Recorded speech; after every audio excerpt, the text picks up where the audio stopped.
São 10 horas 21 minutos, voltamos aqui com o CBN Campinas. Estamos aí, falta pouco, hein? Falta pouco, uma das mais agitadas eleições da redemocratização. Neste domingo, dia 2, o Brasil vai às urnas e vai escolher presidente da República, governador do estado, senador, deputado federal e deputado estadual. E nós estamos em contato neste momento com o preparativo, porque é muito complexo conseguir fazer uma eleição como essa, e ainda mais uma cidade de 1.200.000 habitantes. Nós estamos com a chefe de cartório eleitoral, Egli Prado, a quem a gente agradece esse contato. Muito bom dia, doutora Egli Prado. Bom dia, eu que agradeço a participação no programa. Doutora Egli, vamos falar um pouquinho sobre esses preparativos. Está tudo certo já para despachar as urnas e a eleição começar a partir das 8 horas da manhã no domingo?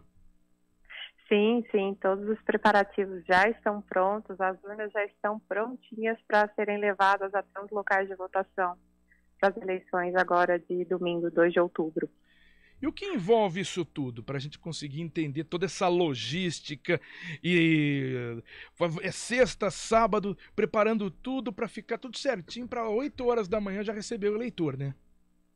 Sim, os preparativos das eleições, eles antecedem bastante, né? O final de semana em que o primeiro turno e o segundo turno ocorrem. São meses de preparação, eles iniciam com a convocação de mesários, a preparação de materiais para levar para as escolas, lista de candidatos, cadernos de votação. Nas 2 semanas mais próximas da eleição, né, que antecedem, é feita a geração de mídia, carga e lacração das urnas, que recebem os dados dos eleitores e dos candidatos para que os eleitores possam escolher seus representantes neste domingo.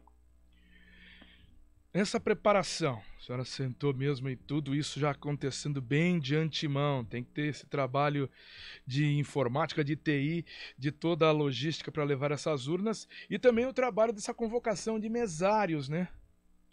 Sim, é um trabalho de bastante tempo, que são muitos mesários, são muitas sessões, temos mais de 2.000 sessões, só aqui em Campinas.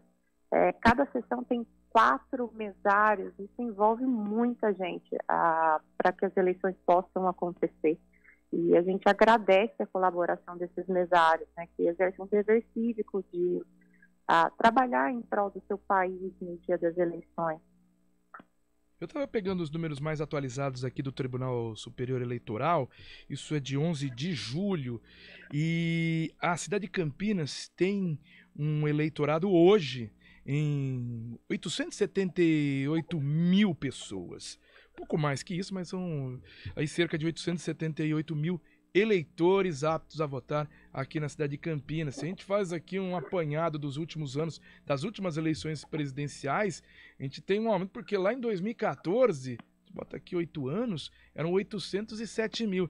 Então, esse número vem aumentando a cada eleição e, obviamente, com mais gente chegando, mais trabalho tem, né?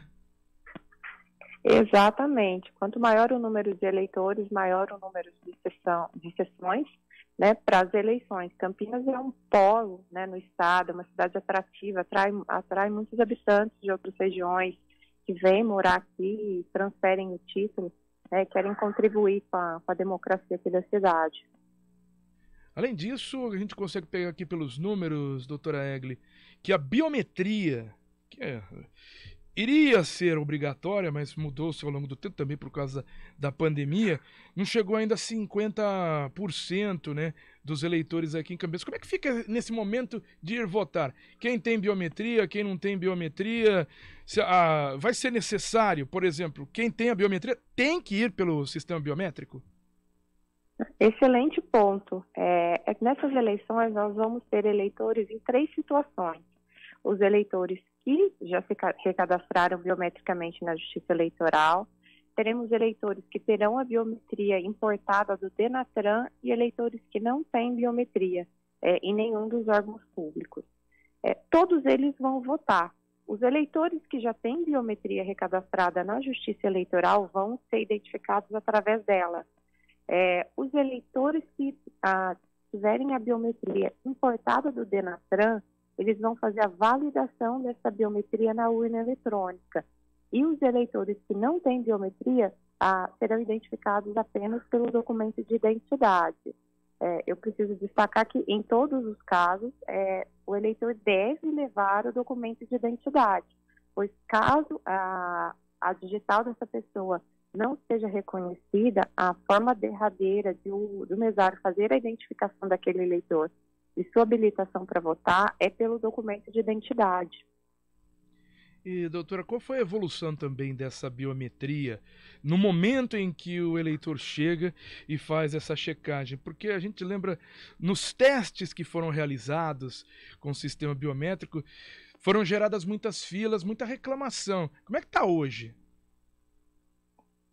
Recebemos muitas urnas novas, em torno de 40% do parque de urnas eletrônicas em Campinas, na verdade no estado de São Paulo, será de urnas 2020. Elas são muito mais rápidas e a leitura da digital é muito mais fácil.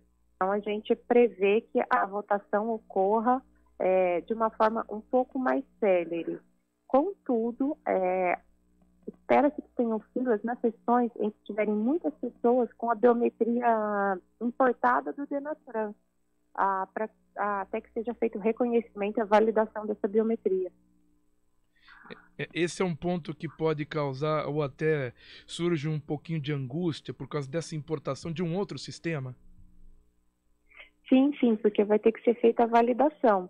Então, eu peço que a população tenha um pouquinho de paciência. É uma eleição um pouco mais demorada, são vários candidatos, como você ressaltou logo na abertura, quando puxou o assunto das eleições.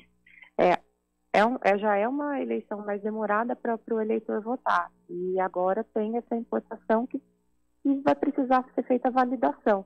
Então, pode ser que o eleitor demore um pouco mais para ser identificado. Mas isso tudo é para garantir a segurança da votação, de que nenhum eleitor vai se passar por outro. Então, isso é um benefício. Apesar da demora que pode gerar no primeiro momento, é um benefício para o país, para cada eleitor aqui do Brasil. Falando um pouquinho desse momento da votação, a hora que o eleitor vai votar. A gente tem essa nova regra, o eleitor não pode ir com o celular na cabine de votação. Entrar ali na sala não tem problema, até porque tem o e-título, né? Sim. Na verdade, nas eleições anteriores também não podia. Houve muito desrespeito à regra, né, de forma que o TSE teve que agir, né, e agregou a regra antiga de proibição de adentrar a cabine de votação com o celular.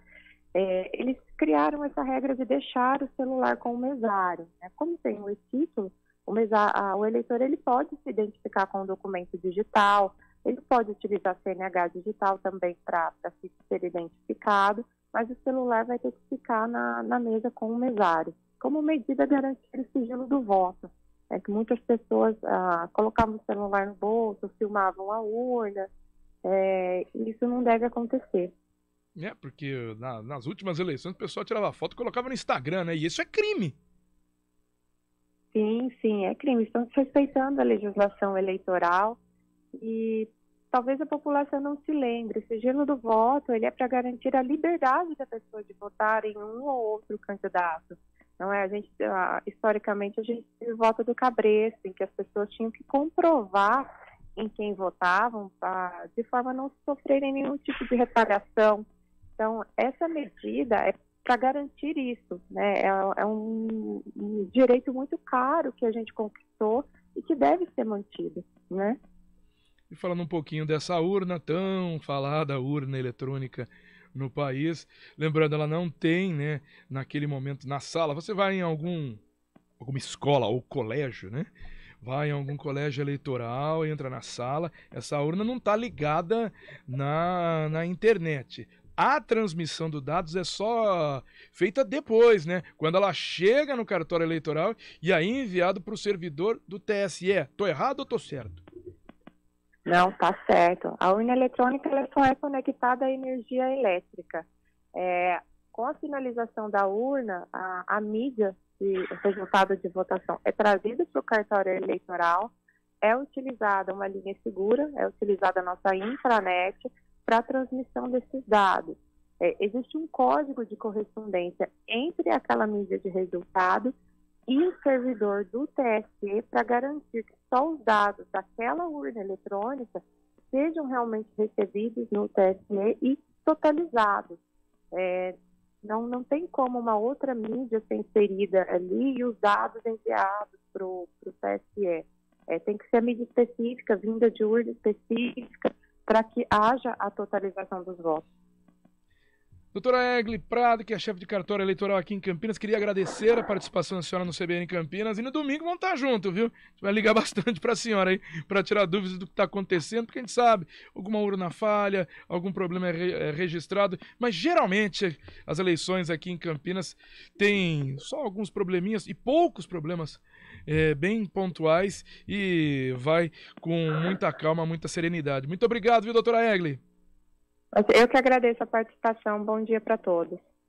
Muito bom dia. Só para a gente finalizar aqui, chamando você. No domingo teremos uma programação especial, trazendo todas as informações da eleição aqui no país, eleição de 2022. E, a partir das 9h30 da manhã até meio-dia, um CBN Campinas especial, para trazer, sim, detalhes de como está ocorrendo a votação em Campinas e, obviamente, em toda a região. Então a gente te espera, faz esse convite para você também participar desse CBN Campinas especial Eleições 2022 neste domingo, dia 2.